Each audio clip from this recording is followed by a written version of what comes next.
ಸಮಯದಲ್ಲಿ ರಾಮ ಭಕ್ತನೇ ರಾಜವಾಳುವನು ದೆಹಲಿಯ ಸಿಂಹಾಸನದಲ್ಲಿ. ರಾಮ ಭಕ್ತನೇ ರಾಜವಾಳುವನು ದೆಹಲಿಯ ಸಿಂಹಾಸನದಲ್ಲಿ.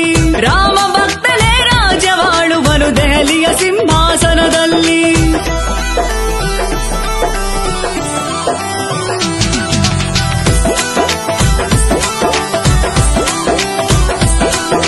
ಭಾರತ ನಂಬಿದೆ ಪ್ರತಿ ಉಸಿರಲ್ಲೂ ಎಲ್ಲರ ಎದೆಯಲ್ಲಿ ಶ್ರೀರಾಮ. ಸಮಾನತೆ ಸುಖ ಸಮೃದ್ಧಿಗಳ ಮಾದರಿ ಎಂದಿಗೂ ಈ ರಾಮ. ತ್ರೇತಾಯುಗದಿ ಇತ್ತು ಕೇವಲ 14 ವರ್ಷ ವನವಾಸ.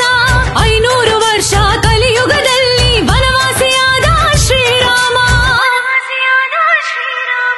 ಮಹಾತ್ಯಾಗಿಯೂ ಹೊರಟ ತನ್ನ ಪರಮ ಪ್ರಭುವಿನ ದರ್ಶನಕ್ಕೆ. ಮಹಾತ್ಯಾಗಿಯೂ ಹೊರಟ ತನ್ನ ಪರಮ ಪ್ರಭುವಿನ ದರ್ಶನಕ್ಕೆ. ರಾಮ ಭಕ್ತನೇ ರಾಜವಾಳುವನು ದೆಹಲಿಯ ಸಿಂಹ